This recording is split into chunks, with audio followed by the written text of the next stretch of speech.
সম্মানিত ভাই এবং বোনেরা, আসসালামু আলাইকুম। আশা করি আপনারা সবাই ভালো আছেন। আজকে আমি আপনাদের সঙ্গে একটা বিষয় শেয়ার করব, সেটা হচ্ছে আপনারা 3টা গাছের পাতা দিয়ে কিভাবে আপনারা আপনার দেশি মুরগির বাচ্চাগুলোকে সুস্থ রাখবেন, সেটা আমি আপনাদের সঙ্গে বিস্তারিত শেয়ার করব।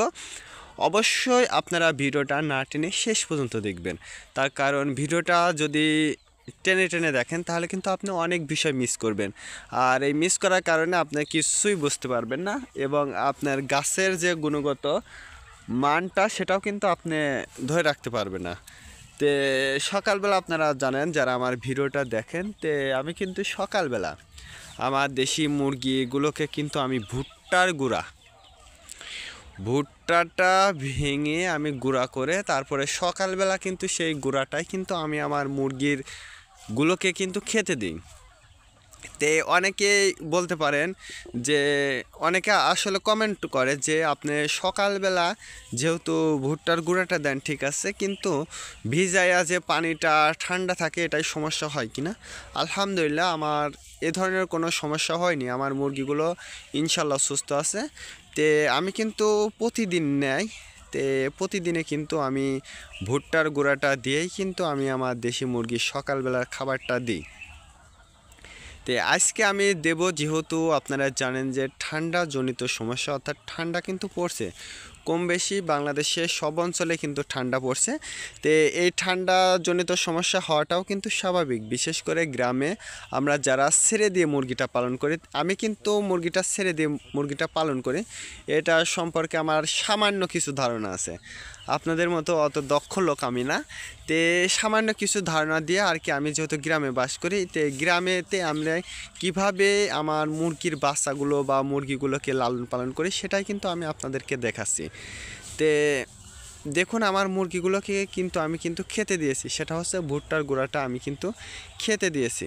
তো এর সঙ্গে আমি 3টা গাছের রস, অর্থাৎ 3টা গাছের পাতা আমি একসঙ্গে মিক্সড করে সেটা কিন্তু আমি খেতে দিয়েছি। তার কারণ এই 3টা গাছের পাতার রস দিয়েই কিন্তু আমি আমার মুরগিগুলো সুস্থ রাখছি আলহামদুলিল্লাহ।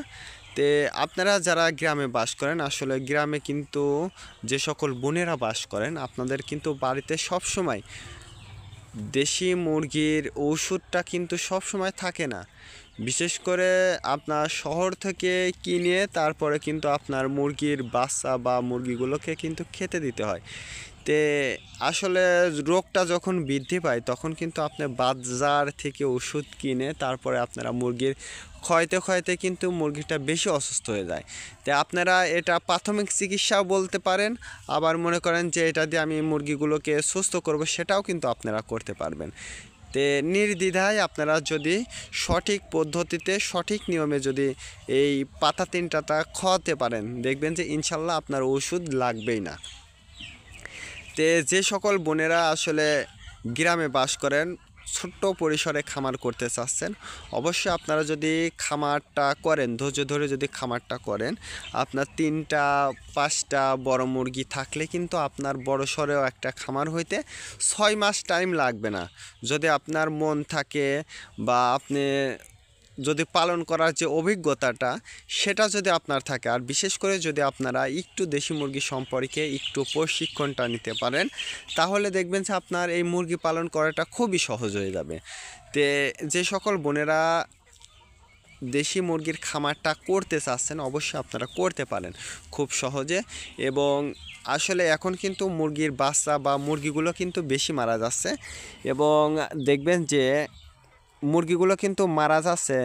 আমি আমার বাড়ির পাশেই গল্পটাই বলি, মুরগিগুলো কিন্তু মারা যাচ্ছে। আমি বললাম যে এই ওষুধটা খাওয়ানোর জন্য, আসলে তারা বলছে যে এই ওষুধটার আনতে যে টাকা লাগবে আসলে মুরগিগুলো বিক্রি করলে সেটা উঠবে না, ঠিক আছে, কিন্তু আপনি যখন 5টা 10টা মুরগি পুষবেন দেখবেন যে আপনার মুরগি ওইটা যদি বাচ্চা তোলে দেখবেন যে 50টি, 5টা মুরগি থাকলে আপনি নির্দ্বিধায় 50টি বাচ্চা পেয়ে যাচ্ছেন। আর এই 50টি বাচ্চা যদি আপনি সঠিক নিয়মে সঠিক পদ্ধতিতে যদি মুরগির বাচ্চাগুলো লালন পালন করতে পারবেন, তাহলে দেখবেন যে আপনি লাভের অংশটা দেখতে পারবেন, আপনি নির্দ্বিধায় আপনার লাভ হবেই ইনশাল্লাহ। তে আপনার যদি এই 50টি মুরগি অর্থাৎ 5টা বড় মুরগি দিয়ে যদি 50টি বাচ্চা আপনি উৎপাদন করতে পারেন, সেক্ষেত্রে কিন্তু আপনি খুবই সহজে আপনারা দেখবেন যে আপনার খামারটা 6 মাসে বড় হয়ে যাচ্ছে। আর ডিমটা কিন্তু আমি বাদই দিলাম, আপনার একটা মুরগি কমপক্ষে 15টা বা 20টা ডিম কিন্তু দেবে যদি জাতটা ভালো হয়। আর দেশি মুরগির জাতটা বলবো যে আপনারা অরিজিনাল দেশি মুরগিটা খোঁজ করবেন। তো অরিজিনাল দেশি মুরগিটা যদি আপনারা পালন করতে পারেন তাহলে কিন্তু খুব সহজে আপনি সফলতা পাবেন। আর এখন কিন্তু যদি আপনারা বাজার থেকে যদি মুরগিটা কিনে যদি দেশি মুরগি কিনে যদি আনতে চান, সেক্ষেত্রে কিন্তু আপনি পারবেন না। তার কারণ সোনালি, পাকিস্তানি এইগুলো দিয়েই কিন্তু আসলে বাজারটা নিয়ন্ত্রণ হচ্ছে, কিন্তু বলছে কিন্তু দেশি মুরগি, আসলে ওইগুলো দেশি মুরগি না। তার কারণ আমি কিন্তু বাজার হাটটাগুলো কিন্তু আমি প্রতিনিয়ত দেখি, তারা কিন্তু দেশি মুরগি বলেই কিন্তু তারা এই সোনালি মুরগিগুলো বিক্রি করছে। তো সেক্ষেত্রে আমি বলবো যে অবশ্যই আপনারা যারা দেশি মুরগির খামার করতে চাচ্ছেন খুব সহজে করতে পারবেন, এবং আপনার ওষুধ খরচটা কিন্তু কমাইতে হবে, খাবার খরচটা কিন্তু কমাইতে হবে। আমি কিন্তু ব্রয়লার বা লেয়ার মুরগির খাবারটা কিন্তু আমি খুব একটা দিই না। আপনারা জানেন যে আমি ভুট্টার গুঁড়া এবং গমটা কিন্তু খেতে দিই। তে দেখুন আমি কিন্তু পাতা তুলতে লেগে গেছি। তে আমি কিন্তু 3টা গাছের পাতাই কিন্তু পেয়ে গেছি। এক নম্বরে যে পাতাটা আপনাদেরকে দেখাইছি, এখন যেটা দেখাচ্ছি এটা হচ্ছে লতারের পাতা, আর হচ্ছে পাথর চুনার পাতা। আপনারা কিন্তু অনেকেই চেনেন পাথর চুনার পাতাটা, আর লতারের পাতা। আর আমার হাতে যেটা দেখছেন এটা হচ্ছে গাড়ের পাতা। যে সকল বোনেরা গ্রামে বাস করেন অবশ্যই আপনারা এই পাতা 3টা সহজেই চিনতে পারবেন, একেবারে সহজেই আপনারা 3টা পাতা চিনতে পারবেন। তো দেখুন আমার কিন্তু এটা বাটা হয়ে গেছে। তো এই বাটাটা হয়ে গেছে, আমার রস করা হয়ে গেছে। তো যাদের যতগুলো মুরগি আছে আপনারা ওই ততগুলো মুরগিকে পরিমাণ মতো খাওয়াবেন, অতিরিক্ত খাওয়াবেন না, কমও খাওয়াবেন না।